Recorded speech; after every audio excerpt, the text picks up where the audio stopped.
So I wanted to shoot a quick video on how to be more charismatic. The question that I often get is what's one thing I can do right now to increase my charisma? What's one little adjustment I can make that's pretty easy, simple to do, that I could use to become more interesting and compelling when I talk to other people? And so the suggestion that I give a lot of my clients and customers that I'll give you now is to actually start filming yourself. Just like I'm doing right now, put a camera right in front of you and start filming yourself, and then go back and watch the footage later. Or if you're camera shy or you don't own a camera or a phone that can shoot video for that matter, you can always just record yourself with audio first. Go back and listen to yourself. The reason why I suggest doing this is because it will really show you how you appear to the world.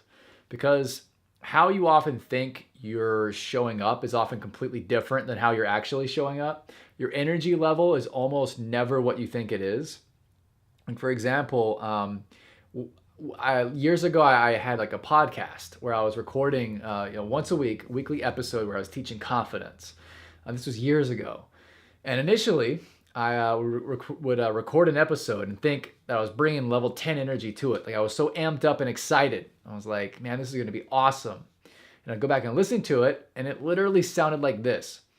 So on today's episode, I'm going to show you the 3 biggest body language mistakes you could. It was awful. I had zero energy. I had no energy at all. I thought I was. What's funny is like as I'm creating it, I'm like, all right, here's how to make three biggest body language mistakes you can make. Number 1 is to do this. And I'm going back and listening to it, and I sound like this. I realized very quickly that in my mind, the way I was coming across was totally different than reality.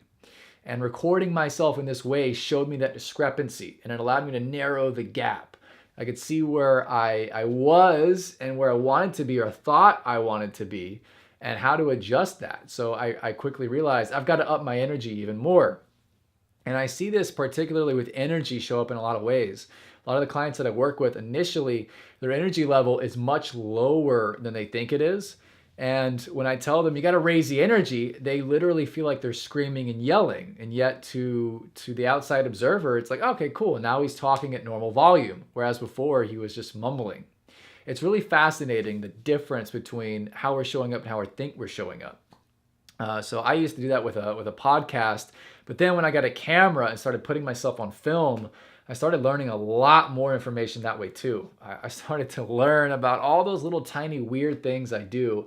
Going back and watching some of my videos, I still do this from time to time, and I'm still working on it, and I'm still working on isolating what it is. But as a quick example, sometimes my eyes will like roll over to one side, like almost while I blink, kind of like that.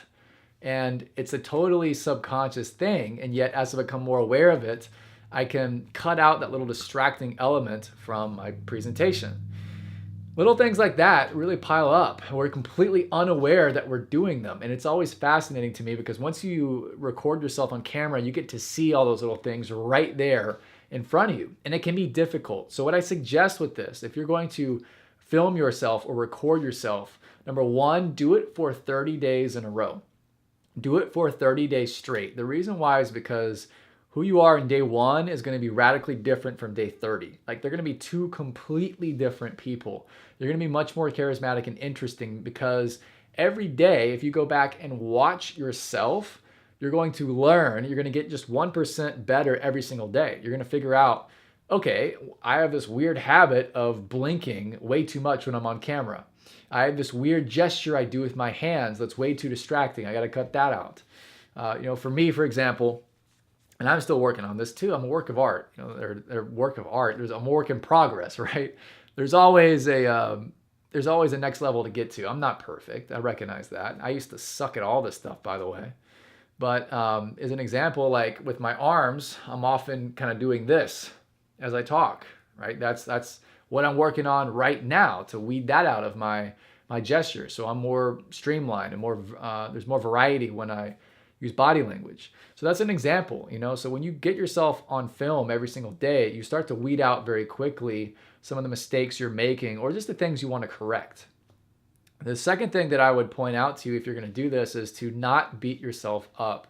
And to realize as well that a lot of the little things that you think are really embarrassing or just weird or awful, most people don't even catch. It's just the little things that you're not really paying attention to. That's what most people catch. It's weird. It's counterintuitive because it's the stuff you normally don't think other people are paying attention to, or that you don't even know of yourself. That's what people tend to pay attention to. For example, your energy level. You might think it's really high, and in reality, it's not at all. And yet, conversely, the thing that you're most worried about, like if your body looks a certain way, or if there's a certain gesture or tick you have, for example, a lot of people aren't even going to care about it or even notice it. It's really interesting. So it's the stuff you don't notice, that's really where you can grow the most. So don't beat yourself up. If you have any weird gestures you do as you're recording yourself or anything strange about your body language or facial expressions, it's cool because we all do. We're all working on that and improving it. So keep that in mind. Don't be so hard on yourself. And then finally, you don't have to show this to anyone. Even just hopping in front of a camera, turning around, watching it, and then deleting it, it's perfectly fine. But where you're going to be at the end of those 30 days is your ability to give a speech, to have a conversation, to get up in front of a room, to talk to a group of people, to engage one-on-one with another person, to go on a date with more people, whatever it is, you're going to be more charismatic because you will see how you're truly showing up for reality. And you'll see that play out for you in so many amazing ways. So that's my one tip for today for becoming a more charismatic person. I'll see you next time.